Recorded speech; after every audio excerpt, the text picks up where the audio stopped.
Sa simula ng serye, si Gihan ay papasakay na ng eroplano papuntang US, ngunit bago siya umalis, napagdesisyonan niyang tawagan ang numero sa business card. Ang lalaking sumagot sa kabilang linya ay inutusan siyang sumakay ng eroplano at kalimutan ang laro. Gayunpaman, tumanggi si Gihan at nangakong pipigilan ang laro. Bigla siyang lumingon at napagtanto niyang may tracker na itinanim sa kanyang katawan. Habang palabas siya ng paliparan, tinawagan siya ng frontman at binalaan siyang malaki ang pagkakamaling ginagawa niya at pagsisisihan niya ito. Nangako si Gihan na hahanapin ng frontman. Sumakay si Gihan ng taxi papunta sa isang tindahan kung saan bumili siya ng maliit na kutsilyo. Pagkatapos, pumasok siya sa isang pampublikong palikuran, hinanap ang tracker sa likod ng kanyang tainga, at tinanggal ito. Sa totoo lang, mukhang nag-gym ang aktor mula noong unang season. Ang laki ng improvement. Sa susunod na eksena, makikita natin si Detective John Ho sa ospital. Nagkamalay siya matapos ang ilang araw na walang malay, at labis na natuwa ang kanyang ina nang makita siyang gising at gumagaling. Lumipas ang 2 taon, hinuli ni John Ho ang isang nagmamaneho ng scooter dahil walang suot na helmet. Habang sinusulat niya ang multa na nagkakahalaga ng 20,000 won, sinubukan ng kasintahan ng driver na landiin siya upang maiwasan ang ticket. Hey sexy, ayos lang bang i-post ko to? Ano ang Insta mo? Sa kabila ng pagsisikap ng babae, tinanggap ng lalaki ang multa, iniwan siya, at umalis ng mag-isa. Maya-maya, inimbitahan si John Ho ng kanyang hepe para magtanghalian. Habang kumakain, hinikayat ng hepe si John Ho na bumalik sa Major Crimes Unit. Gayunpaman, galit pa rin si John Ho sa kanya dahil hindi siya pinaniwalaan tungkol sa Squid Game. Wala siyang matibay na ebidensya, maliban sa bala na naipit sa kanyang balikat.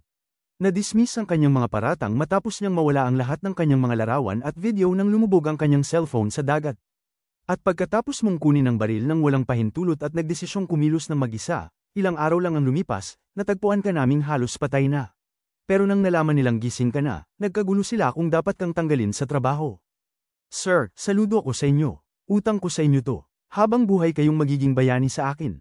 Maraming salamat. Sagot ni Junho. Tinanong ng hepe kung natatandaan ni John Ho ang hitsura ng bumaril sa kanya. Upang hindi ipagkanulo ang kanyang kapatid, nagsinungaling si John Ho at sinabing hindi niya alam.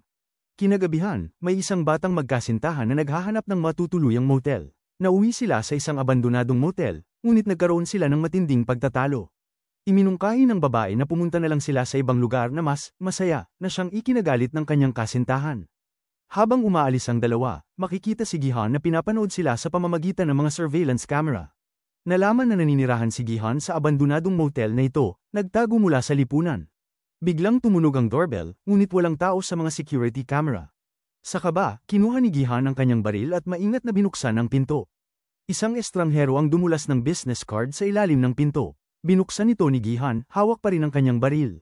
Ngunit ang nasa harapan niya ay ang mismong frontman. Ipinakita ng frontman ang mga ulo ni Sang-woo at Sae-byuk, pero isa lamang itong bangungot. Muling tumunog ang doorbell, at nang tingnan ni Gihan ang camera, nakita niya ang kanyang pinagkakautangan mula sa unang season. Sa gulat, napag-alaman niyang nagtatrabaho na ngayon ito para sa kanya. Tinutulungan siyang hanapin ng lalaking nagre-recruit ng mga manlalaro sa laro. Inutusan ni Gihan ang kanyang tauhan na kumuha pa ng mas maraming tao para sa paghahanap at inabot sa kanya ang isang bag na puno ng pera upang pandohan ang operasyon. Ipinaliwanag niya na 3 taon na ang nakalipas nang siya ay may recruit sa ganitong panahon, kaya't malamang na magsisimula na ulit ang laro. Sumakay sa kanyang van ang lalaki at inutusan ang kanyang grupo na maging alerto, dahil kakailanganin nilang paghandaan ito. May ilan sa kanila na nagdududa, ngunit ipinaliwanag ng loan shark na maraming sa kanyang mga kliyenteng may utang ang biglang nawala nitong mga nakaraang taon. Kung hindi nila malalaman ang nangyayari, maaapektuhan ang kanyang negosyo. Kung hindi dahil kay Song Kyung na lumapit sa akin, nagbayad ng utang niya, at pagkatapos ay kinuha kong tauhan, wala akong pambayad sa inyo at matagal nang nagsara ang negosyo natin. Upang mas ganyakan ang kanyang tauhan, sinabi ng loan shark na babayaran sila ni Gihan ng 1 bilyong won kung mahahanap nila ang dokumento. Mabilis na nagbago ang tono ng grupo at seryoso na nilang tinanggap ang misyon. Sa susunod na araw, ipinagpatuloy ni John Ho ang kanyang paghahanap. Nakipagtulungan siya sa isang kapitan ng bangka upang hanapin ang mahiwagang isla na konektado sa laro. Halos nalibot na nila ang lahat ng isla sa lugar, at ngayong araw, plano nilang suriin pa ang ilan. Napag-alaman din na ang kapitan mismo ang sumagip kay John Ho matapos siyang barilin. Samantala, ang mga bagong tauhan ng loan shark ay binigyan ng detalyadong impormasyon tungkol sa kanilang target, isang lalaking nakasuot ng pormal na kasuotan, may dalang maletang puno ng pera at dakji cards. Nangako ang boss ng 500 milyong won na bonus sa sinumang makakahanap sa kanya. Nagkalat ang grupo sa iba't ibang subway station, nag-uulat ng kanilang progreso kay Gihan. Ngunit dahil sa kakaiba nilang kilos, agad silang nakatawag ng pansin. Masyado silang prangka sa pagtatanong tungkol sa Dakjiman, maging sa pagre-reenact kung paano siya nagre-recruit ng mga manlalaro, pati sa pag-inspeksyon ng mga milita ng bawat lalaking nakasuot ng suit. Habang nangyayari ito, sumisid si Junho sa paligid ng isang isla ngunit wala siyang natagpuan, isa na namang bigong misyon. Dahil dito, nagdesisyon siyang bumalik sa Seoul kasama ang kapitan. Araw-araw, patuloy ang paghahanap ni Gi-han at Junho, ngunit unti-unting lumalala ang kanilang frustration. Napaisip na si Junho kung ititigil na niya ito. Pakiramdam niya ay nasasayang lang niya ang oras ng kapitan, at lalo pa siyang naiinis dahil wala siyang perang pambayad sa kanya. Habang pinag-uusapan ng loan shark at ng kanyang mga tauhan ng progreso ng kanilang misyon, napansin nila ang Dakjiman na naglalaro ng Dakji kasama ang isang bagong target. Agad nilang ipinaalam kay Gi-han na nagmamadaling nagtungo sa lokasyon.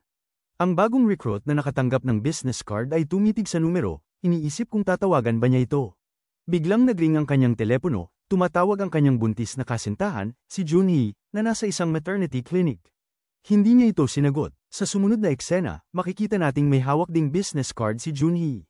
Ilang sandali pa, gumawa siya ng nakakagulat na desisyon, lumabas siya ng klinika, hindi na dumalo sa kanyang appointment, at nagdesisyong sumali sa laro. Samantala, bumili ang Dakjiman ng maraming tinapay at scratch-off lottery tickets.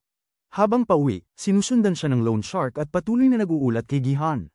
Lumapit ang Dakjiman sa isang palaboy na natutulog sa parke at inalok ito ng dalawang pagpipilian, isang piraso ng tinapay o isang scratcher. Ipinaliwanag niyang isa lang ang pwedeng piliin. Pinili ng lalaki ang scratcher, ngunit nang gasgasan nito, walang lumabas na premyo. Malas. Hindi natinag ang Dakjiman at lumapit sa isa pang palaboy, inulit ang parehong alok. Sa bawat pagkakataon, mas pinipili ng mga palaboy ang scratcher, ngunit wala ring nanalo. Sa huli, ibinagsak ng Dakjiman ang natitirang mga tinapay sa lupa. Binibigyan na kita ng pagpipilian. Pinili mo ang isa, tapos ngayon, nagrereklamo ka? Sa galit, sinimulan niyang tapak-tapakan ng mga tinapay habang pinapanood siya ng mga palaboy, may halong inggit at pagkagulat sa kanilang mga mukha.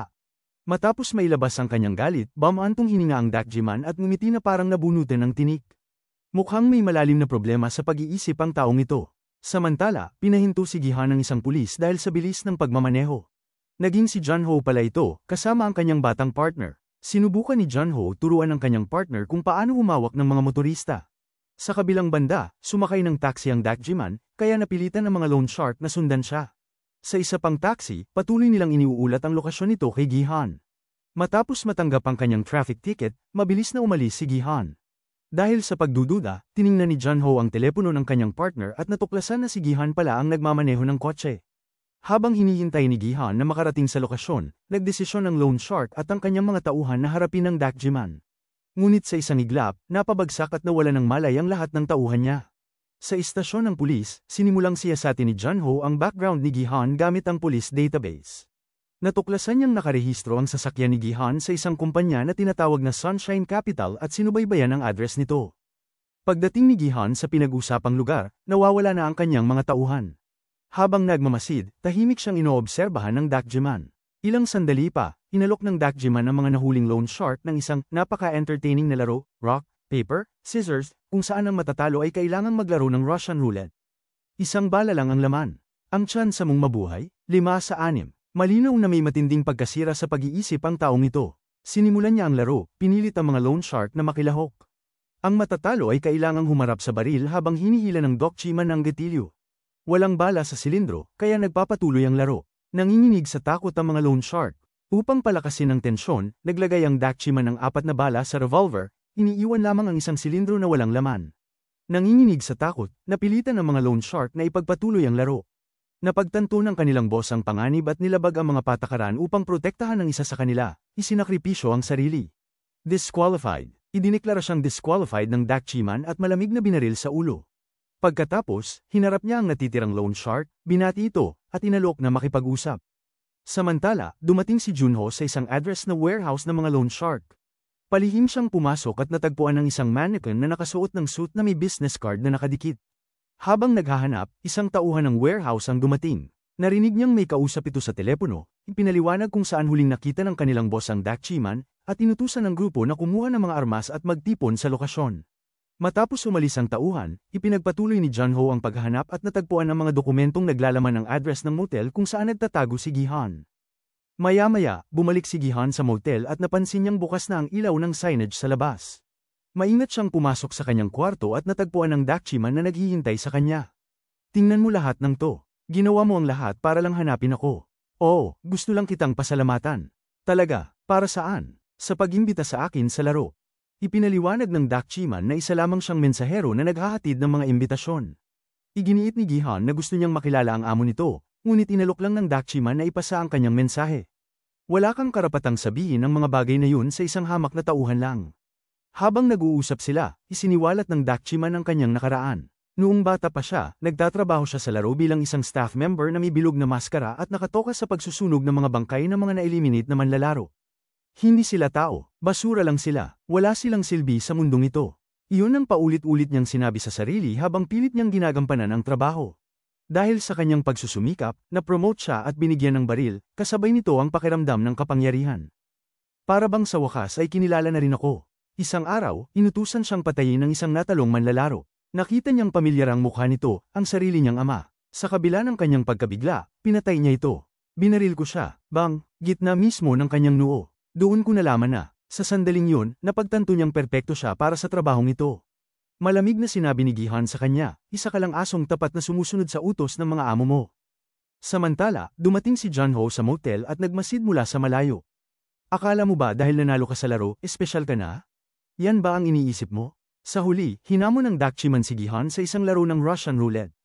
Upang gawing mas kapanapanabik, iminungkahi niyang hindi naiikot ang silindro pagkatapos ng bawat pagkalabit ng gatilyo, nangangahulugang siguradong papaputok ang baril sa loob ng 6 na subok.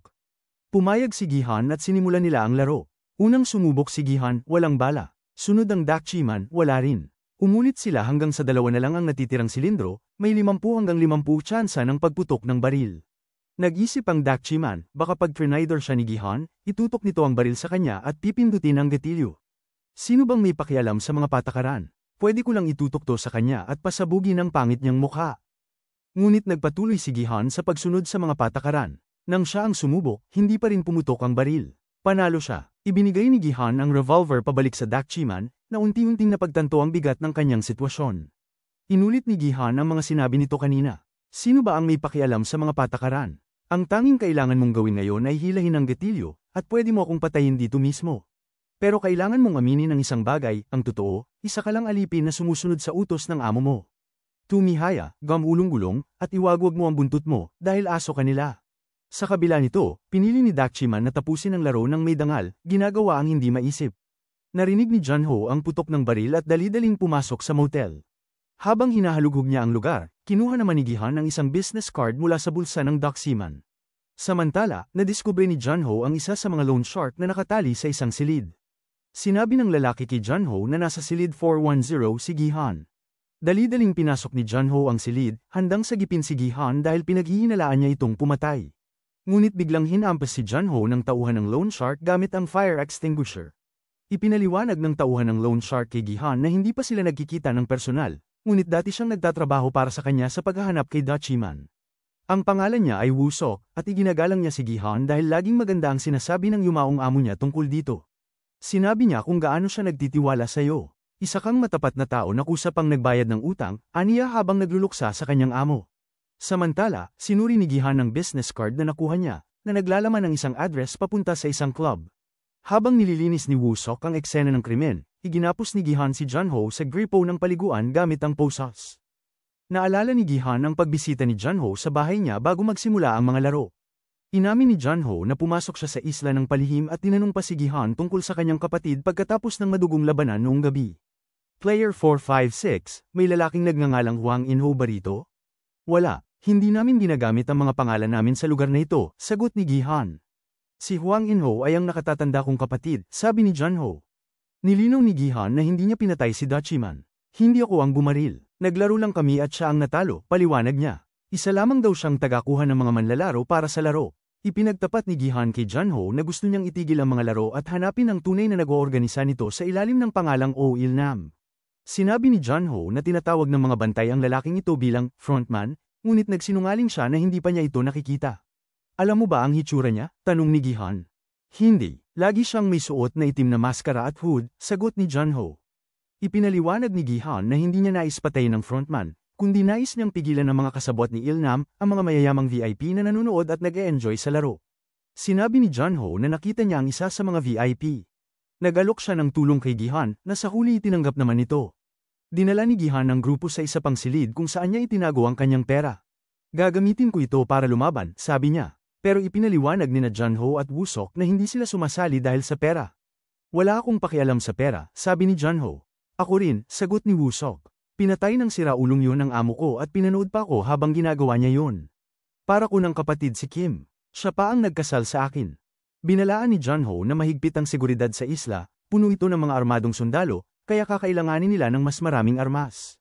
Ipinakita ni Gihan ang kanyang nakatagong imbakan ng mga sandata, isang silid na puno ng rifle at pistola. Mayroon pa siyang shooting range sa motel para subukan ang mga ito. Inutusan ni Gihan sina Junho at Wusok na mag-recruit ng mas maraming tao para sa kanilang paglusob. Sinabi rin niya kay Junho na iwan na ang kanyang trabaho at mag-focus sa misyon. Samantala, lumipat ang eksena sa isang babaeng natutulog sa kanyang kotse sa isang paradahan malapit sa isang amusement park. Kinatok siya ng isang gwardya at pinayuhang humanap ng ibang lugar na paparadahan. Ang babae ay nagtatrabaho bilang isang mascot sa parke. Habang nasa trabaho, binigyan niya ng lollipop ang isang batang babae. Nang mag-break siya, lihim na pumasok ang bata sa imbakan ng mga kasuutan, kaya't nagmamadali ang mga mascot na ibalik ang kanilang maskara. Ipinakita ng bata ang kanyang drawing sa bunny mascot at napansin ang mga peklat sa palso nito. Matapos siyang sunduin ng kanyang ama, sinabi ng isa sa mga mascot actors na ang bata ay anak ng isang caricature artist at may sakit na blood cancer. Kailangan niya ng agarang bone marrow transplant, ngunit napakahirap makahanap ng donor. Napaisip ng malalim ang mascot girl sa narinig. Kinagabihan, pinanood ni Gihan mula sa malayo ang ina ni Sangwo. Siya na ngayon ang nagpapalaki sa kapatid ni Sebae, si Chol, na tinatawag siyang Lola. Nakahinga ng maluwag si Gihan na may nag-aalaga sa bata. Sa ibang dako, nagpunta si Noyul sa isang broker na tumutulong sa mga North Korean defectors. Gusto kong mahanap ang anak ko, sabi niya. Ibinigay niya ang isang bungkus ng pera, ngunit tumanggi ang broker.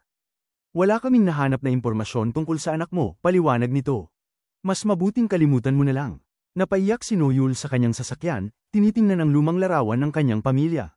Upang maibsan ang sakit, uminom siya ng mga pampatulog kasabay ng beer. Biglang may lumapit na isang estranghero, tahimik na inabot sa kanya ang isang business card, at lumayo nang hindi nagsasalita. Kinabukasan, dumalaw si Junho sa libingan ng kanyang hipag. Kinausap niya ang kanyang ina sa telepono. Kung buhay pa si Inho, siguradong dadalaw siya rito, sabi ng ina niya. Samantala, bumalik ang batang babae sa amusement park, ngunit hindi siya pinansin ng bunny mascot. Napag-alaman na nag-resign na si Noyul, at ibang tao na ang nasa kanyang kasuutan. Habang palabas siya, napansin niyang may ambulansya, isinugod sa ospital ang bata. Dali-daling pumunta si Noyul sa ospital at lihim na pinakinggan ang usapan ng ama ng bata at isang doktor. Kailangan daw ng malaking pera para sa gamutan. Pumasok siya sa kwarto, hinawakan ang kamay ng bata, at nakita ang pagkakahawig nito sa sarili niyang anak. Iniwan niya ang sombrero ng bata at tahimik na lumabas. Sa motel, may dentistang naglagay ng peking ngipin kay Gihan na may nakatagong tracker. Samantala, nagpakilala si Wusok ng mga bagong miyembro, pawang dating sundalo, ex-marines, at mga dating miyembro ng Special Forces. Plano nilang lusubin ang club na nakasaad sa business card ni Dutchman. Habang nagaganap ang Halloween party, pumasok si Gihan at Wusok sa club suot ang maskara. Samantala, natunto ng mga tauhan sa pink jumpsuit si Gihan at sinama siya. Sinubukan ni Junho siyang hanapin ngunit huli na, dinala na siya sa isang limo. Sa loob, isang speaker ang nagsalita, Player 456, welcome back to the game. Sa parehong oras, nagpatupad si Junho ng Plan B. Samantala, dumating si Noyul sa isang container, nagsuot ng pink jumpsuit, at sinuot ang triangular mask, senyalis na siya ngayon ay isang executioner sa laro. Si Junho ay nagpaplanong subaybayan si Gihan gamit ang tracker na itinanim sa kanyang ngipin. Sumakay siya sa bangka ng kapitan kasama ang kanyang grupo at nagtungo sa lokasyon ng isla. Samantala, nagising si Gihan sa parehong dormitoryo mula sa unang season. Napansin niyang may isang kakaibang babae na nakatitig sa kanya. Habang bumabangon siya, tinawag siya ng babae sa pamamagitan ng kanyang numero at sinabing nararamdaman niyang pasanigihan ang maraming hindi pa nalulutas na pasanin. Nakikita ko ang mga ligaw na kaluluwa na nakagapos sa iyo, hindi makahanap ng kapayapaan sa kamatayan. Hindi ka kusang loob na pumunta rito. Hinayla ka ng mga mapaghiganting kaluluwa. Inalok siya ng babae ng tulong upang malinis ang kanyang karma kapag nakatakas sila. Sinabi niyang siya ay isang shaman. Gayunpaman, naputol ang kanilang pag-uusap nang pumasok ang mga tauhan sa dormitoryo. Isang tauhang may square mask ang bumati sa mga bagong kalahok ng laro. Ipinaliwanag niya na sa loob ng 6 na araw, sasailalim sila sa 6 na laro. Ilang manlalaro ang nagsimulang magprotesta, galit sa kanilang sapilitang pagdukot, habang ang iba naman ay nagrereklamo tungkol sa kanilang mumurahing damit. Isang manlalaro, isang lalaki mula sa subway station na may buntis na kasintahan, ang humiling na ibalik ang kanyang cellphone para masubaybayan ang kanyang cryptocurrency investments. Alam niyo ba kung magkano ang ininvest ko? Sigaw niya. Tinawag siya ng tauhan sa kanyang pangalan at sinimulang isa-isahin ang kanyang mga utang. Ibinunyag na siya ay dating may-ari ng YouTube channel na MG Coin, na nag-promote ng cryptocurrency na tinawag na Dalmatian. Dahil sa kanyang promosyon, nalugi ang kanyang mga subscribers ng pinagsamang 15.2 billion won o nasa halagang 609 million pesos nang bumagsak ang value ng cryptocurrency. Matapos nito, isinara ni Myungi ang kanyang channel at naglahong parang bula. Ngayon, hinahabol siya ng mga autoridad dahil sa pandaraya. Nanahimik si Myungi matapos ang revelasyon, habang ang kanyang kasintahan ay gulat na makita siyang kasali sa laro. Nagpatuloy sa pagsasalita ang tauhan, itinuro niya ang lahat ng manlalaro sa silid at ipinunto na silang lahat ay baon sa matinding utang. Total na utang, 10 billion won. Anong tinitingnan nyo? Akala nyo ba madali lang kumuha ng pautang ng ganyan kalaki? Hindi lang basta kahit sino ang nabibigyan ng 10 bilyong won. Kailangan mong magtrabaho para rito. Pagkatapos, itinuro niya ang kisame kung saan nakasabit ang isang higanting piggy bank. Inanunsyo niya na matapos ang bawat laro, idinaragdag ang pera sa piggy bank, at sa pagtatapos ng mga laro, makukuha ng huling natitirang manlalaro ang buong premyo. Sa bagong season, isang nakakagulat na bagong patakaran ang ipinakilala. Matapos ang bawat laro, bibigyan ng mga manlalaro ng opsyon na bumoto kung nais nilang ipagpatuloy o wakasan ang mga laro. Kung ang karamihan ay bumoto upang tumigil, ang premyong pera ay pantay na hahatiin sa mga natitirang manlalaro. Nagulat si Gihan sa bagong patakarang ito at humingi ng paglilinaw. Direkta siyang tumingin sa isang surveillance camera, halatang may pagdududa sa pagbabago. Habang isinasagawa ang briefing, isang manlalaro ang pinagalitan ng kanyang ina. Pinagsabihan siya ng kanyang ina dahil sa pagsali sa sag-alan. Sa gulat, napagtanto ng manlalaro na ang kanyang ina ay isa rin sa mga kalahok sa laro. Pumasok siya upang makatulong sa pagbabayad ng utang ng anak niya. Nag-abot ang mga tauhan ng isang consent form upang pirmahan ng mga manlalaro bilang pagsang-ayon sa kanilang partisipasyon. Lumapit si Gihan upang pumirma ngunit maingat niyang sinuri ang mga patakaran. Ang na-update na kasunduan ay may 4 na patakaran. Una, ang isang manlalaro ay hindi maaaring kusang loob na umalis. Pangalawa, ang isang manlalarong tumangging maglaro ay aalisin. Pangatlo, ang laro ay maaaring itigil kung ang karamihan ay bumoto na tapusin ito. Kung tabla ang boto, magkakaroon ng panibagong botohan. Pang-apat, kung ititigil ang laro, ang premyong pera ay pantay na hahatiin sa mga natitirang manlalaro. Habang pumipila ang mga manlalaro upang pumirma, 2 lalaki ang lumapit kay Myungi at pinilit siyang makipag-usap. Ibinunyag nilang sila ay dating subscribers ng kanyang YouTube channel at malaki ang nawala sa kanila matapos nilang sundin ang kanyang Dalmatian Coin investment advice. Galit na galit, inutusan nila si Myungi na bayaran sila o kaya isasaktan nila siya. Ngunit walang pakialam si Myungi at malamig na sumagot. Kapag nag-i-invest kayo, sa huli, kayo pa rin ang gumagawa ng desisyon. Nasa inyo kung susugal kayo o hindi. Matapos nito, dinala ang mga manlalaro sa isang hall kung saan kinuhanan sila ng litrato. Isang manlalaro ang nakapansin kay Player 230, isang sikat na rapper na kilala bilang Thanos. Mabilis na kumalat ang balita sa mga mas batang manlalaro, at agad silang nagtipon sa paligid niya, humihiling ng selfie. Ngunit isang tauhan ang pumagitna, nagpapaalala na isa lang ang pwedeng magpa-picture sa isang pagkakataon. Samantala, sa control center, lumabas sa screen ang mga litrato ng mga manlalaro. Napansin ng isang matandang babae ang isang transgender na kalahok at nagtanong sa kanyang anak. Babae ba siya o lalaki? Sumagot ang anak niya. Dati siyang lalaki, pero nag-transition siya bilang babae. Habang papunta sa unang laro, lumapit kay Gihan ang dati niyang kaibigan na si Jungbei, nagulat na makita siyang buhay. Gihan? Ipinahayag ni Jungbei na 3 taon na siyang walang balita kay Gihan.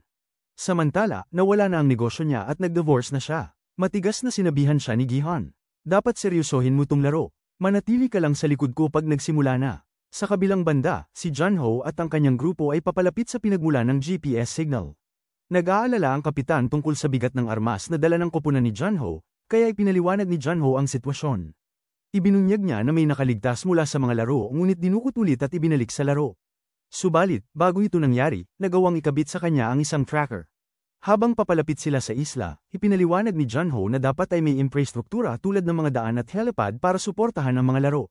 Nang dumaong sila, tinunto nila ang signal at natagpuan ng isang mangingisda na may hawak na lata ng bulate, doon nakalagay ang tracker. Inamin ng mangingisda na may isang tao sa pantalan ang nagbigay sa kanya ng mga tira-tirang pain ng walang paliwanag.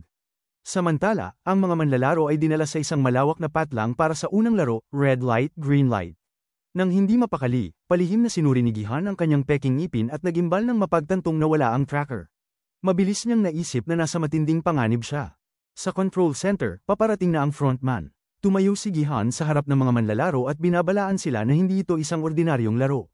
Kapag gumalaw kayo, papatayin kayo. Karamihan sa mga manlalaro ay hindi naniniwala sa kanya. Mamamatay tayo dahil lang sa red light, green light?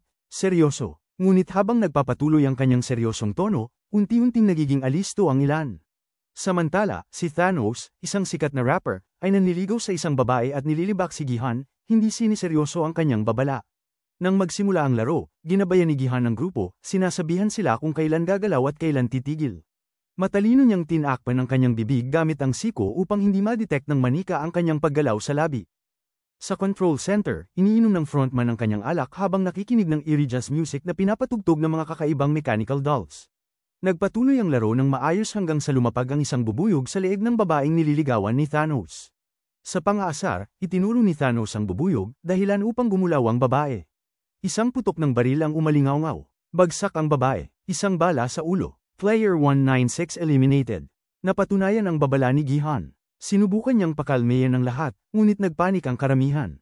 Isang babae ang napasigaw sa takot, bigla siyang binaril. Sunod-sunod na tumakbo ang ilang manlalaro, subalit pinagpapatay sila ng mga sniper. Tumigil kayo, sigaw ni Gihan. Sa gitna ng kaguluhan, kakaunti na lang ang natira. Nalaman ng grupo na ang AI Pro-Red na manika ay may motion trackers sa mga mata. Sinabi ni Gihan na gumawa ng linya upang magamit ang iba bilang panangga habang sumusulong. Samantala, pasimple si Thanos. Hinugot niya ang kanyang malaking Christian cross na may lihim na compartment na naglalaman ng mga Infinity Stones. Nilunok niya ang isa, at agad na nagbago ang kanyang mood. Dahil sa epekto ng droga, sinimulan ni Thanos na itulak ang ibang manlalaro para sa sariling kasiyahan. Ang buntis na babae, nahihirapang makagalaw. Lumapit ang matandang babae at sinabing, "Damaykit ka lang sa akin. Ako ang bahala sa'yo." Sa dahan-daang pag-usad ng laro, lahat ay tensyonado maliban kay Thanos, na tila nag-e-enjoy sa laro na parang may hawak na Infinity Stones. Si Gihan at Jungbai ay nakarating na sa finish line. Ngunit isang manlalaro sa hulihan ang napadapa nang bumagsak sa kanya ang isa pang babae. Isang sniper ang bumaril sa kanyang binti, imbes na patayin siya agad. Plano pala siyang iwanang buhay para sa organ harvesting. Sa kabila ng panganib, bumalik si Gihan para sagipin siya. Sumama si Player 120, at sabay silang tumakbo patungo sa finish line. 3, 2, 1. Saktong pagtunog ng buzzer, nakatawid sila. Habang nagdiriwang, isang putok ng baril ang palm unit sa katahimikan. Si Noyul, isang sniper, ay walang awang bumaril sa ulo ng sugatang manlalaro. Nabigla si Gihan. Matapos ang laro, bumalik ang natitirang mga manlalaro sa dormitoryo, nanginginig sa takot matapos maranasan ang kaguluhan at karahasan. Samantala, ang mga sundalo, kasama si Noyul, ay bumalik sa kanilang mga silid. Sa kabilang banda, sa bangkang sakay ni Junho, iminungkahi ni Wusok na gumamit ng drone upang hanapin ang isla. Ngunit itinama siya ni Junho, sinabing nililang lang sila upang mapunta sa maling lugar, at ang tunay na isla ay nasa ibang lokasyon. Malamang, sinadya nilang dalhin tayo rito. Napansin ng kapitan ang papalapit na bagyo at nagmungkahi na itigil na muna ang operasyon para sa araw na yun. Si Wusok, litong-lito pa rin, biglang napaisip. Paano nila nalaman na may tracker siya? Sa dormitoryo, pumasok ang mga bantay at ipinahayag ang resulta ng unang laro. Ang Square Mass staff member ay nag-anunsyo. Mula sa 456 na manlalaro, 91 ang na-eliminate. Salamat kay Gihan, mas kaunti ang namatay ngayon kumpara sa nakaraang season. Dahil dito, nagsimula ng magmakaawa ang ilang manlalaro na paalisan sila. Ayoko na, babayaran ko na lang ang utang ko. Ngunit nilinaw ng mga staff na hindi ito tungkol sa utang. Ang mga larong ito ay hindi para puwersahin kayong bayaran ang utang nyo, kundi para bigyan kayo ng pagkakataong mabago ang buhay nyo. Nagmungkahi si Gihan na bumoto na upang itigil ang laro. Pumayag ang mga staff, ngunit bago ang pagboto, inilabas nila ang premyo. Para sa bawat na-eliminate, may 100 million won na nadagdag sa premyo. Sa ngayon, umabot na sa 9.1 billion won ang kabuuang pondo. Ipinahayag nila na kung titigil na ngayon ang laro, bawat natitirang manlalaro ay makakakuha ng humigit kumulang 25 million won, o nasa mahigit 1 milyong piso sa pesos. May ilan na nagsabing gusto pa nilang ipagpatuloy ang laro upang mas lumaki ang premyo. Mas okay nang magpatuloy, sayang ang pagkakataon. Nagsimula ang botohan, nagsimulang bumoto ang mga manlalaro mula sa pinakamataas na numero. Si Gihan, bilang player 456, ang unang bumoto, pinindot ang X button upang umalis sa laro. Ang babaeng shaman ay nagsimulang sumigaw ng mga kakaibang pahayag tungkol sa kapalaran at tadhana. Ano man ang gawin mong pagsusumikap, hindi mo kailanman maiiwasan ang iyong tadhana. Pagkatapos bumoto, ang bawat manlalaro ay maglalagay ng kaukulang patch sa kanang bahagi ng kanilang dibdib at tatayo sa lugar na tinukoy ng kanilang piniling boto. Habang nangyayari ito, maraming mga manlalaro ang bumoto upang ipagpatuloy ang laro. Nananawagan si Gihan sa kanila na huwag isugal ang kanilang buhay para sa pera, at pinaalalahanan silang mag-isip ng mabuti. May ilang mga manlalaro ang nag-akusa kay Gihan na sinusubukan silang manipulahin gamit ang takot. Ngunit ang iba ay ipinagtanggol siya, binanggit na marami ang nakaligtas dahil sa kanyang pamumuno. Tumaas ang tensyon ng ibunyag ni Gihan na naranasan na niya ang mga larong ito. Si Player 100 Jongdae, na may pinakamalaking utang na 10 bilyong won, ay nagsulong ng patuloy na paglalaro ng mga laro. Binanggit na kasama nila ang nagwagi ng nakaraang laro kaya't walang dapat ipag-alala. Sa kasamaang palad, nag-backfire ang mga salita ni Gihan, kaya't napilitang bumoto ang ilang mga hindi pa nakakapili ng magpatuloy. Pagkatapos ng mahabang proseso, nahati ang boto. Lahat ay nakasalalay sa huling manlalaro, Player 1. Lumapit siya sa voting machine at nagatubili sandali bago iboto. Sa gulat ng lahat, bumoto siyang ipagpatuloy ang laro at nung tumalikod siya, sorpresang sorpresa, ito ang frontman mismo, si Inho. Sa susunod na eksena, nililigpit ng mga staff ang mga katawan ng mga tinanggal na manlalaro. Ang isang kabaong ay may marka ng blood cross na nagsasaad na ang katawan ay kukunin para sa mga organs. Makalipas ang kaunting sandali, pinagsisilbihan ng natitirang mga manlalaro ng pagkain. Sinusubukan ni Jongbae patahanan si Gihan, sinasabi sa kanya na hindi naman ganun kabigat ang sitwasyon at maaari silang umalis na may higit pa sa 20 million won pagkatapos ng susunod na laro. Ngunit si Gihan ay sumagot ng malungkot, binanggit na walang nakaligtas sa mga laro maliban sa kanya. Sumali si Inho sa usapan, humihiling kay Gihan na tulungan silang makaligtas sa mga laro. Dinagdagan pa ni Inho ang pagkakaramdam ng guilt ni Gihan sa pagsasabing si Gihan ang dahilan kung bakit siya bumoto ng magpatuloy. Ikaw ang dahilan kaya ako bumoto na magpatuloy. Totoo, pagkatapos ng unang laro, akala ko titigil na ako. Tapos nakita kita at naisip ko, isang laro pa, saka ako aalis. Si Gihan ay nadismaya sa sinabi ni Inho. Tanong ni Inho tungkol sa susunod na laro. Sabi ni Gihan, ang pangalawang laro sa nakaraang season ay Dalgo na Honeycomb at pinaalalahanan silang piliin ang pinakamadaling hugis upang tumaas ang kanilang tsansa na manalo. At alin ang pinakamahirap? Umbrella. Binabastos ni Inho si Gihan, pang-aasar na binanggit na ang mga manlalaro na pumili ng umbrella na hugis ay siguradong di makakaligtas, at alam niyang si Gihan ay isa sa kanila. Nagsimula ang grupo na magdiskusyon ng mga taktika, at iminungkahi ni Jongdae na itago ang impormasyong ito upang mas maraming manlalaro ang mabaigo sa susunod na laro, na magpapataas sa prize pool. Subalit, mariing tinutulan ni Gihan ang ideya, sinabing ang tanging dahilan kung bakit siya bumalik ay upang iligtas ang pinakamaraming manlalaro. Nangako siyang babalaan ng lahat kung ang susunod na laro ay maging Dalgo na. Samantala, ang matandang babae ay tinutulungan ng batang buntis gamit ang itlog, ipinaliwanag na ang mga itlog ay maganda para sa pagbubuntis. Ibinunyag niya na marami na siyang naipanganak sa kanilang lugar at tiyak na masasabi niyang buntis ang babae. Nalaman ko agad mula sa unang tingin sa katawan mo at kung paano mo dalhin ang sarili mo. Hindi tulad ng iniisip mo. Pinaalalahanan siya na huwag ipit ang kanyang tiyan, dahil ito ay mapanganib sa yugtong yun ng pagbubuntis at dapat niyang itigil ang pagtatago ng kanyang kalagayan. Tinatanong ni Inho si Gihan kung bakit siya bumalik sa mga laro pagkatapos manalo. Wala akong nararamdaman na ang pera ay akin. Ano ang punto ng iniisip na ganon? Pagkatapos ng lahat, hindi mo naman pinatay ang sinuman. Habang lumalaki ang galit ni Gihan, inaakusahan niya si Player 1 na bumoto upang ipagpatuloy ang laro, sinasabing dahil sa kanya, nakulong silang lahat dito. Tama, ako ang huling manlalaro na pumindot ng O, pero hindi lang ako, mayroon pang 182 na ibang tao na gustong manatili rito. O, at maghahanap tayo ng paraan para makaalis dito. Kung hindi ko pinindot ang O, kung pinindot ko ang X at lahat tayo umuwi, sa tingin mo ba'y makikilala nila ang ginawa ko? Kung isa sa mga taong ito ay nakasalubong ako pagkatapos ng ilang taon, sa tingin mo ba'y sasabihin nila na natutuwa sila na bumoto akong umalis, at nagkaroon sila ng maginhawang buhay pagkatapos lahat? Pumasok si Diho at tinangka niyang magbigay ng solusyon sa tensyon, pinipilit silang mag-focus sa susunod nilang hakbang kaysa magsisihan. Nagpakilala si Player 388 bilang si Diho at nagnanais sumali sa koponan ni Gihan. Inamin niyang humanga siya sa pagganap ni Gihan sa unang laro.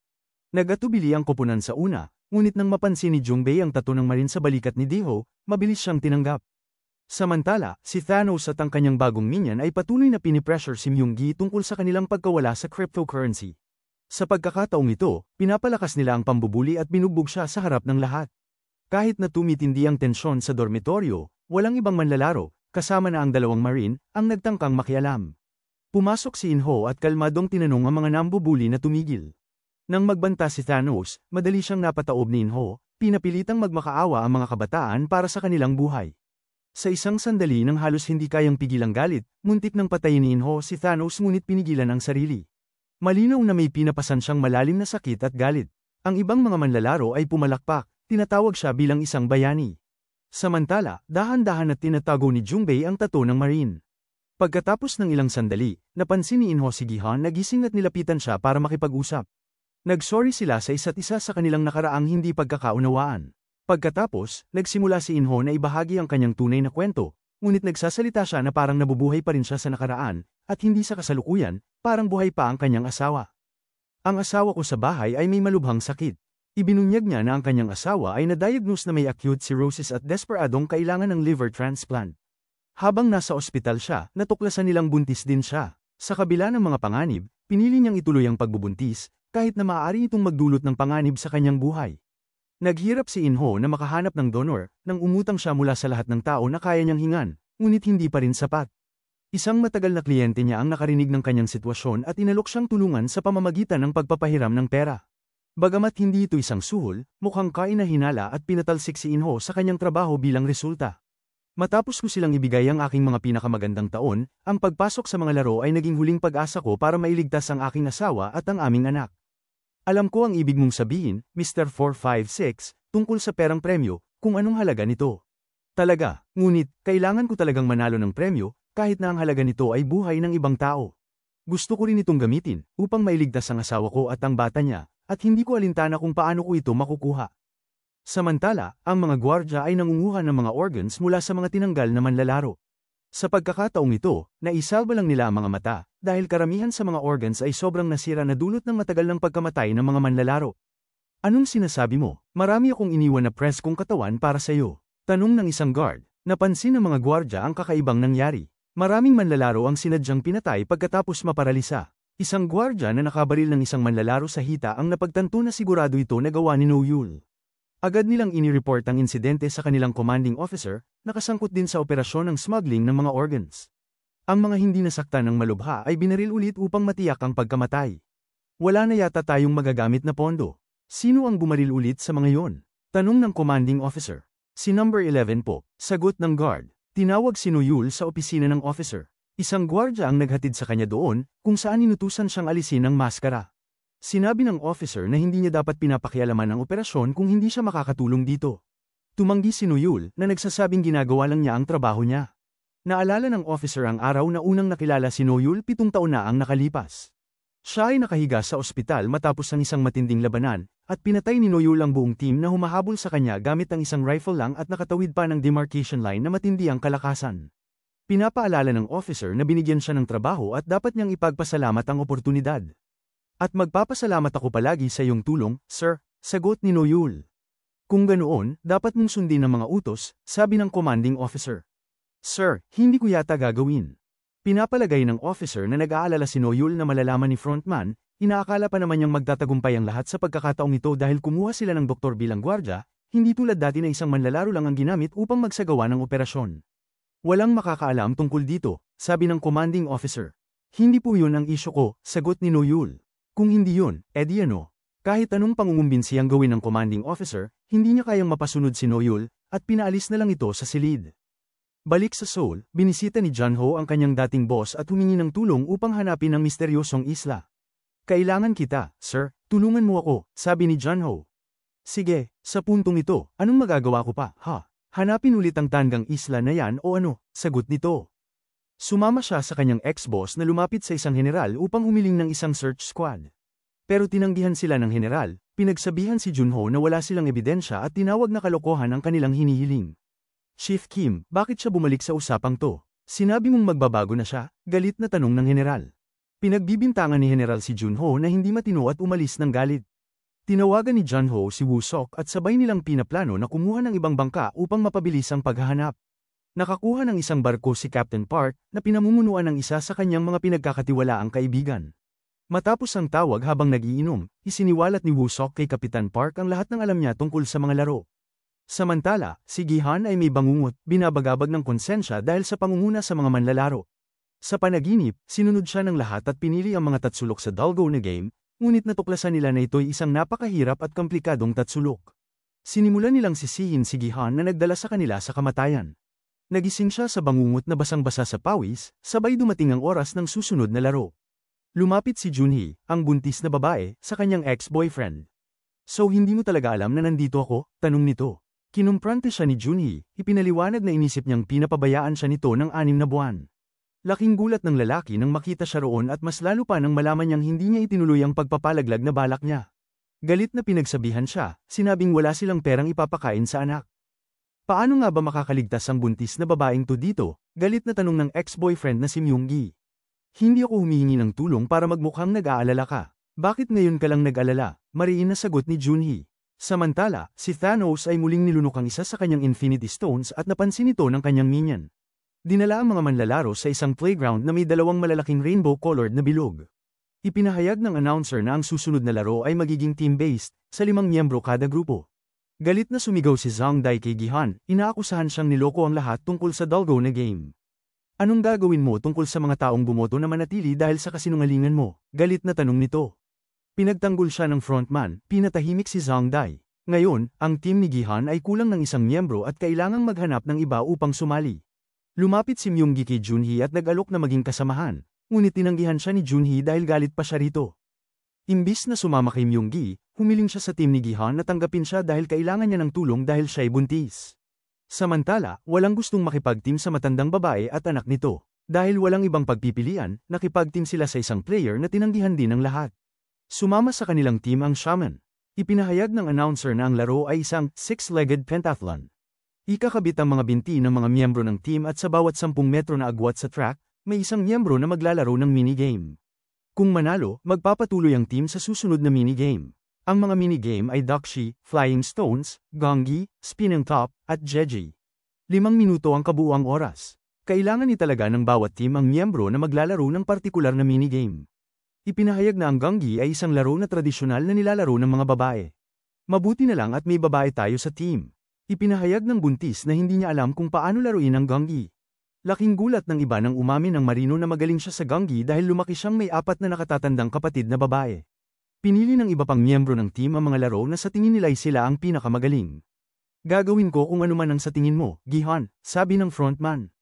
Paano mo nalaman ang pangalan ko? Gulat at nagdududang tanong ni Gi-han.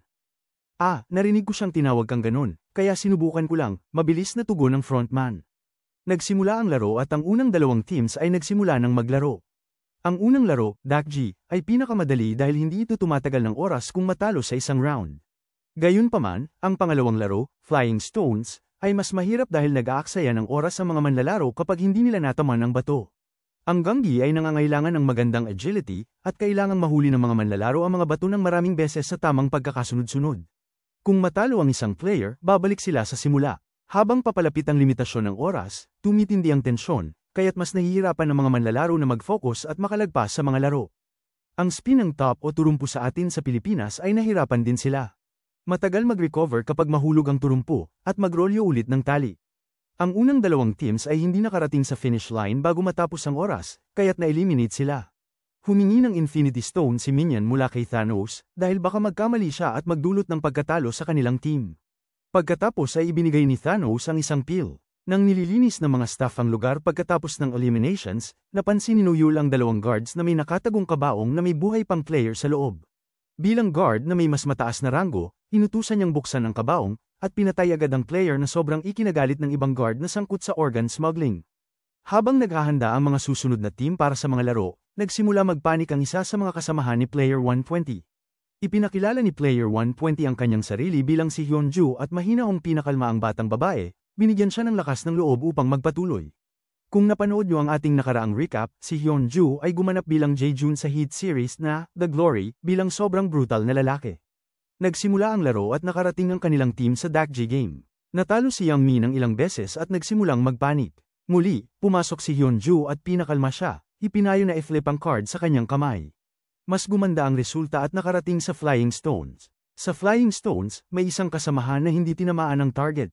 Kinuha nila ang bato at sinunod ang mga utos ni Hyunju, na nagpatuloy na maglakad pabalik ng hindi lumilingon, nakakatipid ng mahalagang oras. Napansin ng ibang mga manlalaro ang matalinong taktika na ito. Mukhang nakakatipid ka ng maraming oras kung hindi mo kailangang lumingon. Pinapalakas ni Ganja ang kanyang anak gamit ang mga salitang nakaka-inspire. Isipin mong ang batong yun ay mukha ng manlilinlang na nangurakot sa iyo ng pera.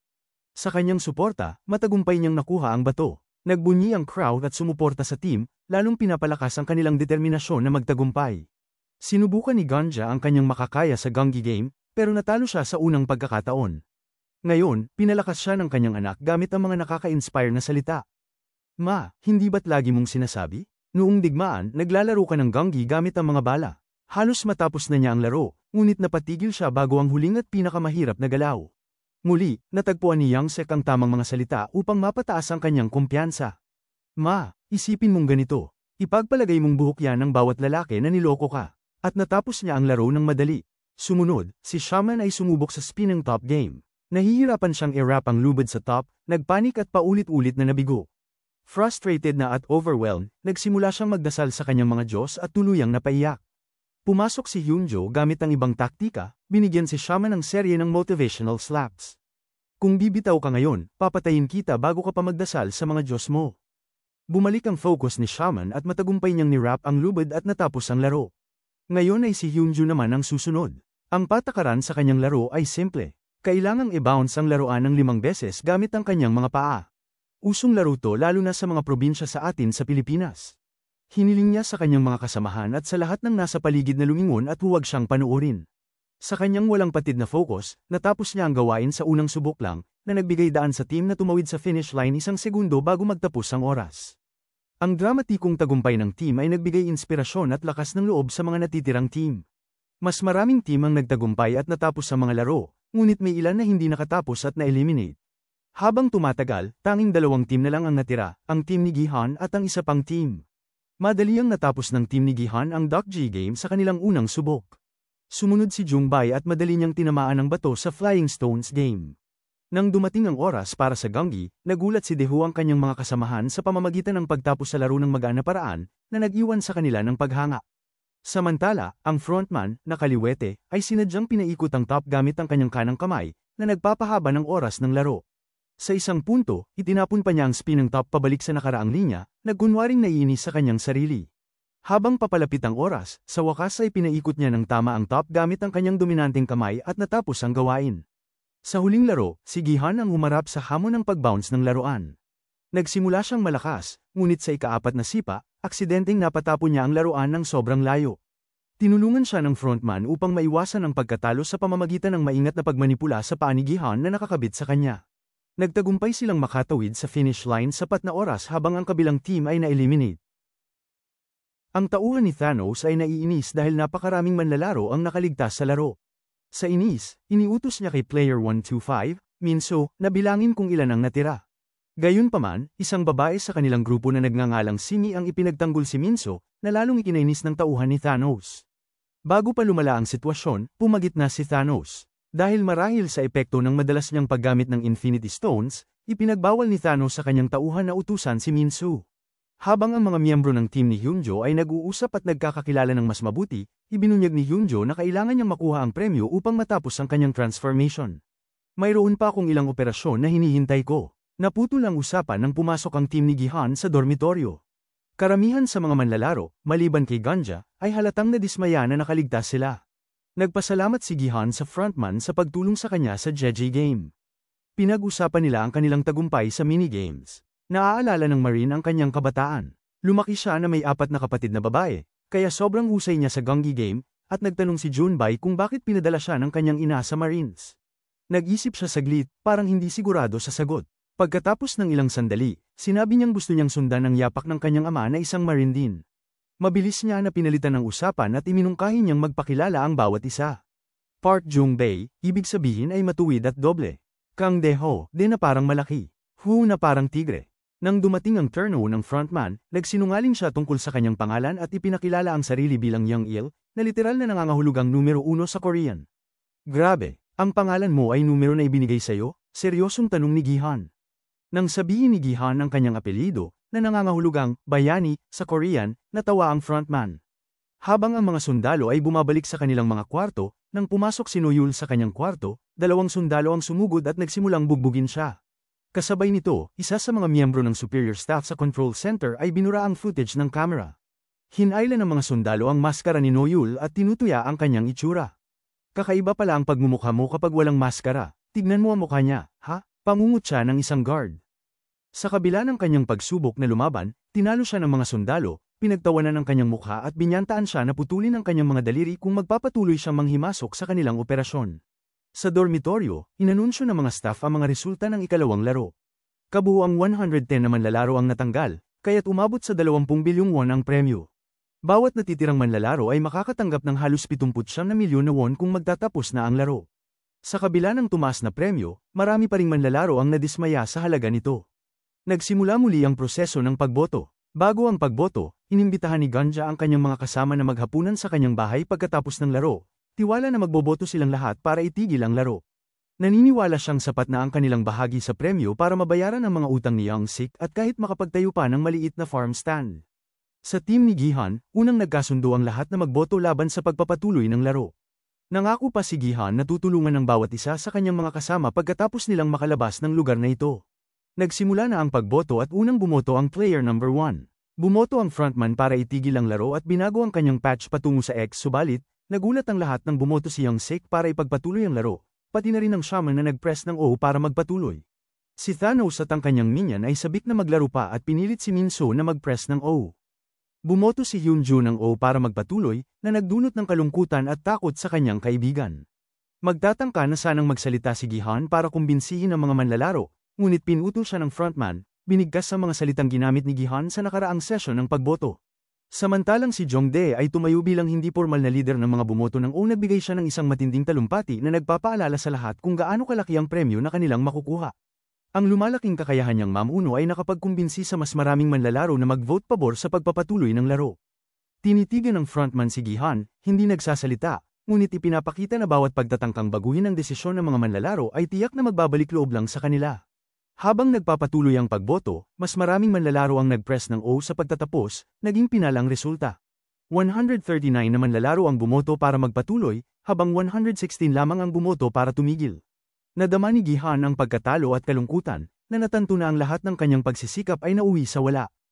Bumoto rin si Jongbae ng O at nakaramdam ng guilt dahil sa pagtataksil sa desisyon ng kanilang team. Si Myung-gi, sa kabila ng lahat ng ito, ay nagboto ng X, na determinado na protektahan ang kanyang buntis na kasintahan.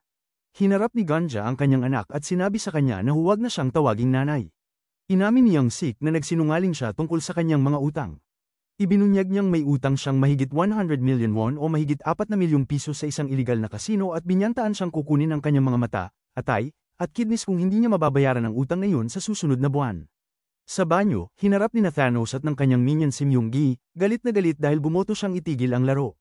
Itinuro ni Thanos na ang kasalukuyang bahagi ni Myung-gi sa premyo ay hindi sapat upang bayaran ang utang niya kay Thanos mula sa kanyang mga pagkalugi sa cryptocurrency. Sumagot si Myung-gi, kailangan mong mamatay para manalo ako ng lahat ng premyo at bakit ko pa kailangang bayaran ng isang bangkay? Pinagtawanan ni Myung-gi si Thanos, binanggit ang kanyang katawa-tawa na pagkatalo sa rap battle nang makalimutan niya ang mga lyrics sa finale. Galit na galit, si Thanos ay handa nang atakihin siya, ngunit dumating ang frontman, si Jongbae at ang Marine Guy at pinigilan siya. Matapos umalis si Thanos, inalok ng Marine si Myung-gi ng lugar sa kanilang team kung may problema pa siya kay Thanos, ngunit tinanggihan ito ni Myung-gi. Bago mamatay ang mga ilaw, iminungkahi ni Gihan na matulog sa ilalim ng kanilang mga kama, ipinaliwanag na ang mga manlalaro ay pinapayagan magpatayan sa pagitan ng mga laro, na nagdaragdag pa sa premyo. Iminungkahi rin niyang magtulungan sila sa pagbabantay sa gabi.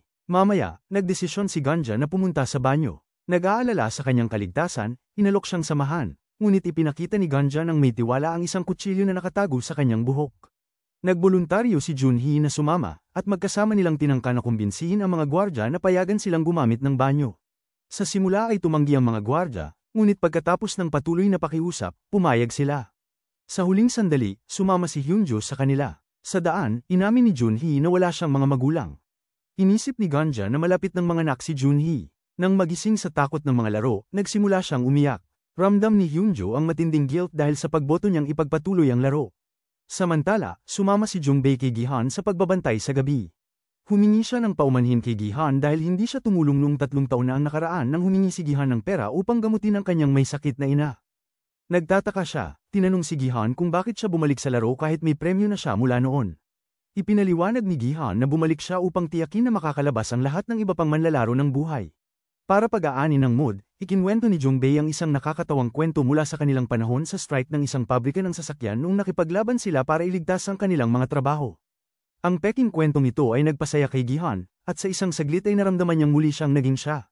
Nag-usap at nagtawanan sila, nagbabalik tanaw sa mga magagandang panahon. Sa Seoul, nagdesisyon ang search team na hatiin ang kanilang sarili sa 2 grupo, bawat isa ay sasakay sa magkaibang bangka upang mapabilis ang paghahanap sa misteryosong isla. Kinabukasan, ginising ng announcer ang mga manlalaro para sa susunod na laro. Nilunok ni Thanos at ng kanyang mga minions ang kanilang Infinity Stones, na ginagawang mas masaya ang laro para sa kanilang sarili. Binalaan ni Sammy ang kanyang bagong kaibigang si Minso na huwag subukan ng mga substansyang yun. Suportado siya ni Sammy at inamin niyang nagtitiwala siya sa kanya, naniniwala siyang hindi siya ipagpapalit. Dinala ang mga manlalaro sa isang playground na napapaligiran ng mga pinto at may malaking carousel sa gitna. Ang laro ay tinatawag na mingle. Lahat ng manlalaro ay kailangang tumayo sa umiikot na platform.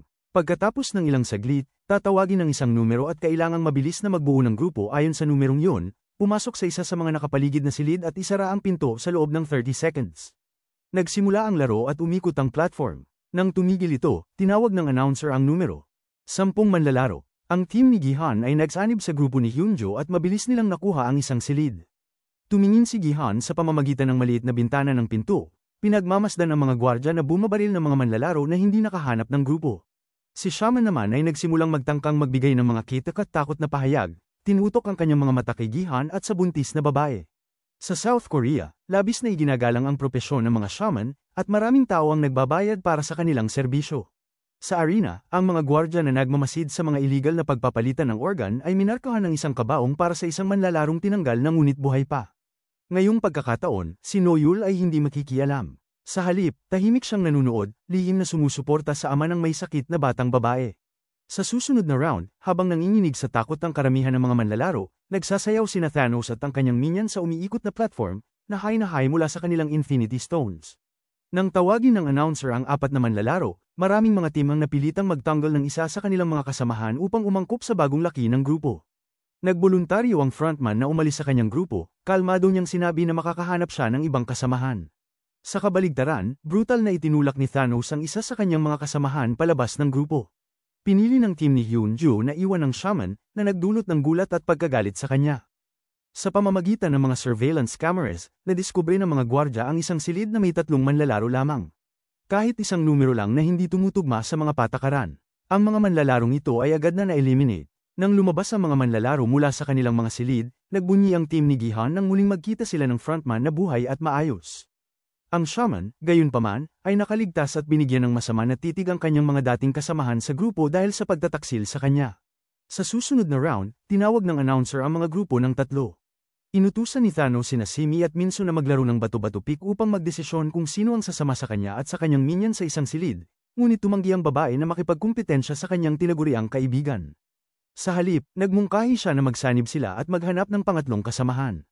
Ibinigay niya ang kanyang kamay kay Minso, ngunit bigla siyang nagpakita ng gunting, parang naglalaro ng bato-bato pick, simbolikong pinili siya ni Thanos kaysa sa kanya. Samantala, si Young-sik at Ganja ay desperadong naghahanap ng pangatlong kasamahan bago nila matagpuan ang sinuman. 2 malalakas na manlalaro ang hinayla si Young-sik, hindi pinapansin ang kanyang mga pakiusap na manatili sa kanyang ina. Nakatulala si Ganja sa pagkabigla, hindi makapaniwala sa pagtataksil ng kanyang anak. Sa sandaling yun, si Gihan at ang frontman ay hinayla si Ganja sa kanilang grupo at dali-dali siyang ipinasok sa isang silid. Sa loob, mahinahong tinanong ng frontman si Ganja tungkol sa kanyang anak, ngunit nagsimula siyang magalit sa kanya. Matinding ipinagtanggol si Young-sik bilang pinakamabait na tao na kanyang kilala. Pagkatapos ng round na ito, marami sa mga manlalaro ang nawalan ng tiwala sa mga dating ka-team. Nakaramdam si Young-sik ng guilt sa pag-iwan sa kanyang ina, ngunit pinapalakas siya ng kanyang ina. Tinitiyak na okay lang, kahit na siya ay napaiyak. Sa susunod na round, napansin ng team ni Hyunjo na nawawala si Young-mi. Huli na nang makita nila na nadapa pala ang batang babae at naiwan sa labas. Gusto ni Hyunjo na tulungan siya, ngunit siya ay tinulak papasok sa silid ni MJ Coin, na sumama sa kanilang team sa huling segundo, ginagawa ang bilang ng grupo na tama upang makalusot sa round. Mula sa maliit na bintana, walang magawa na pinagmamasdan ni Hyunjo habang kinitilang walang kalaban-laban na si Young Mi. Halos sumabog ang puso niya sa pagsisisi, napagtanto niya na ang kanyang naunang boto upang ipagpatuloy ang laro ay nagdala sa pagkamatay ng mabait at buhay na batang babae na ito. Sumigaw si Hyunjo kay MJ Coin dahil sa pag-agaw ng lugar ni Young Mi. Ngunit sinabi niya na kung di siya pumasok sa silid, magkukulang ang bilang nila sa loob, at mai-eliminate silang lahat. Ipinaliwanag ni Myung-gi na niligtas niya ang buhay nila, at ito ay sinuportahan din ni Junhee dahil nasa punto rin ito. Nang lumabas sila ng silid, nagpasalamat si MJ Coin kay Junhee sa pagtatanggol sa kanya. Sa susunod na round, hinulaan ng frontman na ang susunod na numero ay 2. Ipinaliwanag niyang dahil may 126 na lang naman lalaro at 50 silid, kailangan mas kaunti ang mga silid kaysa sa mga grupo sa pagdating ng mga numero. Nang tawagin ng announcer ang number 2, hinayla ng frontman si Jong Bae at sabay silang tumakbo patungo sa isang silid. Hinayla ni Thanos ang kanyang minion, iniwan si Minso. Nagkaroon ng kaguluhan habang nag-aagawan ng mga pares para sa mga limitadong silid. Nabangga si Jong Bae ng ibang manlalaro at mabilis na bumalik ang frontman para tulungan siya. Sa isang desperadong hakbang, hinayla ng frontman ang isang manlalaro mula sa silid upang makapagbigay ng espasyo para sa kanilang dalawa ni Jong Bae. Nang magsara ang pinto, napansin ng frontman na may isang dagdag pa na manlalaro sa loob ng silid. Upang maiwasan ang pagkatalo ng round, walang awa niyang binali ang leeg ng manlalarong yon, na ikinagulat at ikinahindik ni Jong Bae. Pagkatapos ng laro, bumalik ang mga manlalaro sa kanilang dormitoryo. Pinuri ni Thanos at ng kanyang minion si Minsu sa pagpili sa kanila noong nakaraang round. Pinipilit nilang magboto si Minsu na ipagpatuloy ang mga laro, at iminungkahi nilang maglaro pa ng isang round upang dagdagan ang premyo.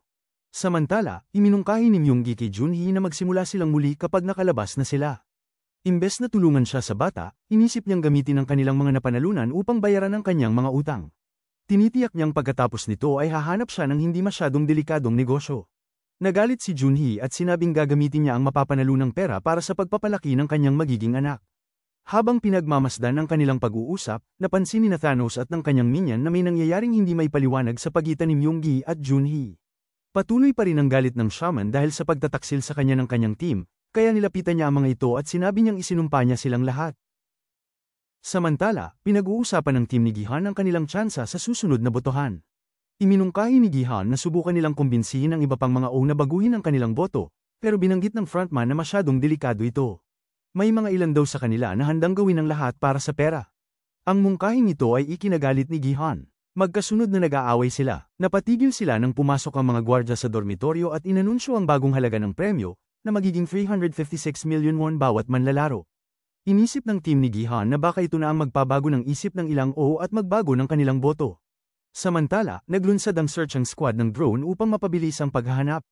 Ang kapitan na hindi pamilyar sa teknolohiya ay natuwa sa makina at nagtatanong sa buong team tungkol sa drone. Nakita ng drone ang isang hatch sa isa sa mga isla at nagdesisyon ang team na lumapag at imbestigahan. Sa dormitoryo, nagsimula na ang proseso ng pagboto. Unang bumoto si Gihan at ikinagulat ng lahat nang magbago ng isip ang ilang O at pinindot ang X. Patuloy na pinipilit ni Thanos at ng kanyang minion si Minso, na pinipilit siyang pindutin ang O. Inamin nilang nakipag-usap sila kay Minso kanina para bumoto ng O bagamat tinatakot, bumoto pa rin si Minso upang tapusin ang mga laro. Nagsimulang mag-alala si Jong Bae, nag-aalala kung magbobotohan ang frontman. Nagtanong siya tungkol kay Young Il, ngunit bumoto ang frontman upang tapusin ang mga laro, kaya naging pantay ang mga boto. Inanunsyo ng gwardya na ayon sa mga patakaran, kailangang bumoto ulit ang mga manlalaro sa susunod na umaga. Umalis na ang mga gwardya sa dormitoryo at binigyan ng mga manlalaro ng oras upang muling isaalang-alang ang kanilang desisyon. Sa isla, lumapag ang searching squad at nilapitan ang hatch. Binuksan ito ng dalawang mercenary at nagkaroon ng pagsabog. Nagulat ang buong team, maliban sa kapitan, na hindi apektado. Isa sa mga mercenary ang napatay sa pagsabog at ang isa ay nagtamo ng mga minor na pinsala. Iminungkahi ng kapitan na mag-retreat na sila pabalik sa mainland, ngunit iginiit ng squad commander na ipagpatuloy ang misyon. Napansin ni Washak na tila inaasahan ng mga organizer ng laro ang kanilang mga hakbang, naglalagay ng mga patibong sa kanilang daraanan, at napapaisip kung may taksil ba sa isa sa mga kasama niya. Sa dormitoryo, nagsimula ng maghain ng pagkain. Kagaya ng nakaraang season, binigyan sila ng inumin at mga bote ng salamin bago ang inaasahang labanan. Sinubukang tanungin ni Gihan si Jong Bae tungkol sa nais nitong ibunyag tungkol sa frontman, ngunit iniiwasan ni Jong Bae ang pag-uusap. Nahati ang dormitoryo sa dalawang grupo, ang O-gang at X-gang. Nag-usap ang mga X tungkol sa mga paraan upang kumbinsihin ang ilang O na baguhin ang kanilang isip. Inanyayahan ni Young Sik ang mga O na sumama sa kanilang panig, na nangangako ng masarap na pagkain kapag natapos na ang laro. Tumugon naman ang mga O sa pamamagitan ng pang-aasar at pagtawag sa mga X bilang mga manok, na ikinagalit ni Deho. Bilang pagmamalaki, ipinakita ni Deho ang kanyang marine tattoo, ngunit tinawanan lang siya ng mga O, inakusahan siya bilang peking marine. Nagpatuloy ang tensyon at naghanap na ng pagkakataon ng dalawang grupo para maglaban. Napansin ni Gihan na tila ang mga organizer ng laro ay nag-oorganisa ng isang massacre, tulad ng nangyari sa nakaraang season. Naisip niya na ang tinidor sa kanyang pagkain ay maaaring magamit bilang armas sa inaasahang kaguluhan. Dahil di naman kailangan ng tinidor sa pagkain ng kimbap. Samantala, sa banyo, pinipilit ni Thanos at ng kanyang minion na Corn Aaron si Minsu upang pilitan siya tungkol sa susunod na botohan. Natrap si Minsu sa isang toilet stall, nanginginig sa takot. Pinilit ni Thanos na kumbinsihin siya, sinasabing tadhana nila ito. Ngunit dumating si Myungi at ipinahayag na hindi makatarungan ng pilitin ang mga manlalaro na baguhin ang kanilang desisyon. Tinawag niya ang buong banyo at ipinaalam ang mga banta ni Thanos at ng kanyang minion sa isang ex-gang member. Nagalit si Thanos at pinaalalahanan ang kanyang ogang na maghanda para sa isang labanan. Nagpatuloy ang tensyon at nagsimula na ang isang matinding laban. Nang magtagumpay si Thanos sa paggulpi kay Myunggi, isang desperadong hakbang ang ginawa ni Myunggi, tinusok si Thanos sa leeg gamit ang tinidor. Nang makita niya ang kanyang ginawa, napasubsob si Myunggi sa isang stall, nanginginig sa takot dahil napatay niya ang isang tao. Mabilis din na kinuha ng minion ni Thanos ang mga Infinity Stones sa kanyang kwintas. Sa labas ng banyo, naghihintay ang mga armadong gwardya, walang intensyong makialam habang ang mga manlalaro ay nagpapasakit sa isa't isa. Sa dormitoryo, nagsimula ng tawagin ang mga numero ng mga manlalaro na napatay sa banyo, at idinagdag ang kaukulang halaga ng pera sa piggy bank. Ang mga manlalaro sa dormitoryo ay nagulat, hindi alam kung ano ang ibig sabihin nito. Agad na napagtanto ni Gihan at ng frontman kung ano ang nangyari. Makalipas ang ilang sandali, ang mga natirang manlalaro mula sa banyo ay nagsidatingan pabalik sa dormitoryo. Sinabi ng minion ni Thanos sa kanyang gang na ang ex-gang ang unang nag-atake sa kanila. Nagsimula ang dalawang grupo na mag-away tungkol sa kung sino ang nagpasimula ng laban. Iminungkahi ni Player 100 na mabilang muli ang mga natitirang manlalaro upang malaman kung aling kupunan ang may kalamangan sa pagboto. Matapos ang pagbibilang, lumabas na mas maraming miyembro ng O-gang ang nawalan sa labanan. Nagsimulang magdiwang ang ex-gang sa kanilang bagong kalamangan, ngunit nakaramdam ng kabasigihan na pagtanto niyang magkakaroon ng massacre kapag pinatay ang mga ilaw. Samantala, sa barko, nakaramdam ng pagkahilo ang drone operator at lumabas upang pakainin ang isda. Habang nasa labas, napansin niyang may ilaw na nanggagaling mula sa cabin kung saan nakalagay ang kanilang kagamitan. Nang lapitan siya, nahuli niya ang kapitan na sinisira ang drone. Nang matutunan ng kapitan na nahuli siya, tinaga niya ang drone operator at itinapon siya sa dagat. Lumabas na ang kapitan pala ay tauhan din ng nagpapatakbo ng Squid Game. Nang marinig ni Wusok ang ingay, lumabas siya upang silipin, ngunit mahinaong ipinaliwanag ng kapitan na narinig din niya ang ingay at wala siyang nakita na kainahinala. Matagumpay na nailihis ng kapitan ang mga duda at pinaniwala si Wusok na bumalik na lang sa pagtulog. Ang operasyon ng smuggling ng organs ay nagpatuloy ng walang abala. Inutusan ng opisyal ang kanyang mga tauhan na bantayan siya ng mabuti. Pumasok siya sa control center at inutusan ng mga gwardya na maghanda para sa espesyal na laro na nakatakda para sa gabing yun. Magsisimula na ang espesyal na laro. Sa dormitoryo, nagtipon si Gihan kasama ang kanyang grupo. Binalaan niya sila na aatakihin sila ng O-gang kapag pinatay ang mga ilaw. Iminungkahi ng frontman na sila na ang unang umatake, ngunit tumanggi si Gihan na makipagtulungan sa mga patakaran ng labanan. Sa halip, nagmungkahi siya ng ibang plano upang umatake at makarating sa frontman, hindi alam na siya ay nakaupo mismo sa harap niya. Nagbalangkas si Gihan ng isang estratehiya upang nakawin ang mga armas mula sa mga gwardya at lumaban pabalik. Ang plano niya ay magtago sa ilalim ng mga kama habang nagkakaroon ng kaguluhan sa pagitan ng dalawang grupo, handang isakripisyo ang ibang mga manlalaro upang matamo ang kanyang layunin. Napansin ng frontman ang malaking pagbabago sa karakter ni Gihan. Ang dating maprinsipyo na tao ngayon ay mukhang handang tapakan ng ibang tao para sa kanyang misyon. Nahihirapan siyang itago ang kanyang kasiyahan, napagtanto ng frontman na nagsisimula ng magbago si Gihan. 5 minuto bago mamatay ang mga ilaw, nilulunang minion ni Thanos ang ilang Infinity Stones, naghahanda para sa nalalapit na laban. Nagsabi si Junhee Kim Yong-gi na magtago na lang sa isang ligtas na lugar kapag nagsimula ang labanan at umiwas sa kaguluhan. Nang namatay na ang mga ilaw, tahimik na gumagapang ang grupo ni Gihan sa ilalim ng kanilang mga kama, nananatiling nakatago. Habang inaatake ng O-gang ang X-gang, ang grupo ni Gihan ay matiyagang naghihintay para hamupa ang kaguluhan. Si Minso, na nanginginig sa takot, ay kumuha ng isang bote at umakyat sa pinakamataas na kama. Mula sa taas, masakit niyang pinanood habang tinangka ng minion ni Thanos na patayin si Semi. Pinipilit niyang magtipo ng lakas ng loob at itinapon ng bote upang tulungan ang kanyang kaibigan ngunit di ito tumama. Hindi siya makagalaw, pinanood na lang niya habang pinapatay si Semi, tinakpan ang kanyang mga tainga upang hindi marinig ang kanyang mga sigaw. Inutusan ng opisyal na tapusin ang espesyal na laro at sinalakay ng mga gwardya ang dormitoryo upang pigilin ang labanan. Habang abala ang mga gwardya sa paghinto ng laban, ang grupo ni Gi-han ay lihim na lumabas mula sa ilalim ng mga kama at nagpanggap na patay. Nang magsimula ng ice scan ng mga gwardya ang mga katawan, ang grupo ni Gi-han ay biglang umatake at nagkaroon ng sagupaan. Sa kabila ng kaguluhan, natalo ng grupo ni Gi-han ang halos lahat ng mga gwardya nang hindi tinatamaan. Inutusan ng opisyal ang natirang gwardya na umatras at isara ang pasukan. Gayunpaman, isang gwardya ang nahulog sa loob at tinangay siya ng mga manlalaro bilang bihag. Tumindi ang tensyon ng isa sa mga miyembro ng grupo ni Gi-han ang magmungkahi na patayin ang Ogang dahil sa kanilang mga ginawa. Ngunit pinigilan siya ni Gi-han, hindi pumayag na palalalain ang karahasan. Inutusan ni Hyunjo ang grupo na kunin ang mga armas mula sa mga patay na gwardya at simulan ang pagwasak ng mga surveillance cameras. Ipinatawag ni Gi-han ang mga manlalaro na handang sumama sa kanya upang sakupin ang control center. Si Myung-gi ay malapit nang sumama sa grupo, ngunit lihim na ipinakita ni Junhee na magstay na lang siya. Tatlong iba pang manlalaro ang nag-volunteer, ngunit pinigilan si Young-sik ng kanyang ina bago siya sumama. Pinalitan ng mga walkie-talkie sa bagong channel, binigyan ng mga armas ang mga bagong kasapi. Napansin ni Hyunjo na nahihirapan ng ibang manlalaro sa paghawak ng kanilang mga armas at nagbigay siya ng mabilis na tutorial. Ang kabang-abang na hawak ni Daeho ng isang baril ay nagpapatunay na siya'y walang karanasan, hindi tunay na marine tulad ng kanyang sinabi. Pinag-utos ni Gi-han sa bihag na gwardya na alisin ang kanyang maskara. Laking gulat nila nang makita na isang bata lamang ito at ipinag-utos na gabayan sila papunta sa control center, nagsimula ang kanilang misyon. Sa pamamagitan ng intercom, binigyan ng babala ang mga rebelde na manlalaro na magbalik sa dormitoryo o masusunod sa pag-eliminate. Habang sila ay nagpapatuloy, nakatagpo sila ng mga reinforcement at sumabog ang isang sagupaan ng mga baril. Si Myung-gi, na may nakakagulat na kasanayan, ay pinatay ang halos lahat ng kalaban ng mag-isa. Nagpatuloy ang grupo, ibinigay ng bihag na gwardya kay Gi-han ang kanyang maskara, ipinaliwanag na kailangan ito upang makalusot sa security system ng control center.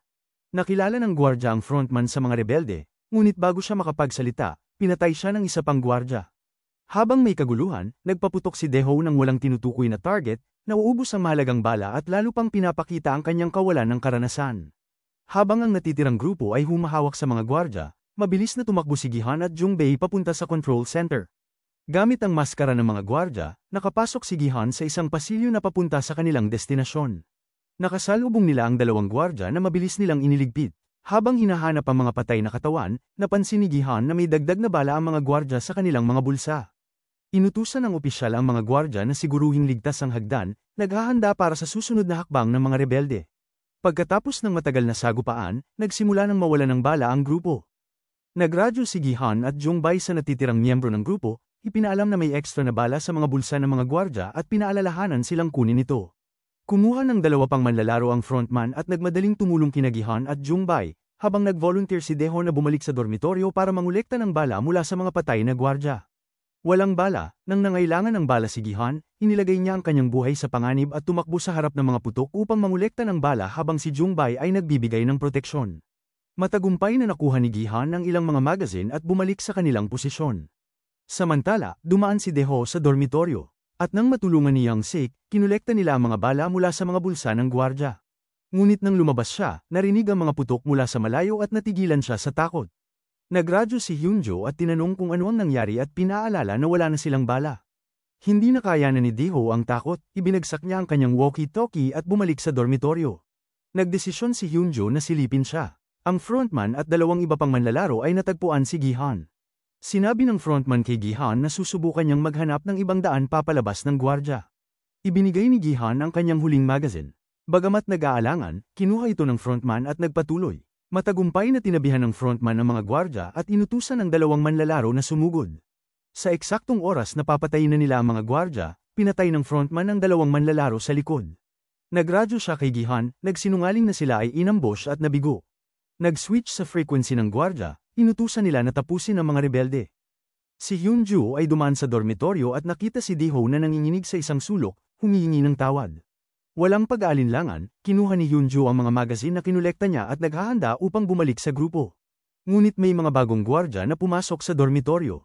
Habang si Hyunjo ay naghahandang magpaputok, pinigilan siya ni Ganja. Sa hallway, 3 manlalaro na lang ang natira. Isa sa kanila, na tinalo ng panghihina, ay nagpasya na gumawa ng hindi maipaliwanag gamit ang kanyang huling bala. Tinutok ni Noyol ang kanyang baril sa puso ng lalaki, ngunit matapos magdalawang isip, pinaputok niya ito sa isang hindi nakamamatay na lugar. Pinilit ding sumuko si Gihan at Jungbei. Nilapitan sila ng frontman, suot na ang kanyang gray na uniforme at maskara. Tinuligsa si Gihan, tinanong kung nasiyahan ba siyang magbida-bida at umastang bayani. Itinutok niya ang kanyang pistola kay Gihan at malamig na sinabi, "Ngayon, saksihan mo ang mga kahihinatnan ng laro mong ito." At doon, pinatay ng frontman si Jungbei sa harap ni Gihan, pilit niyang pinanood ang nakakadurog na tagpo. Bumagsak si Gihan sa kalungkutan, sumisigaw habang naglalakad palayo ang frontman. At dito nagtatapos ang ikalawang season ng Squid Game. Kung nagustuhan mo ang aral sa istorya na to, huwag kalimutang mag-subscribe sa channel at pindutin ang notification bell para lagi kayong updated sa mga susunod nating uploads.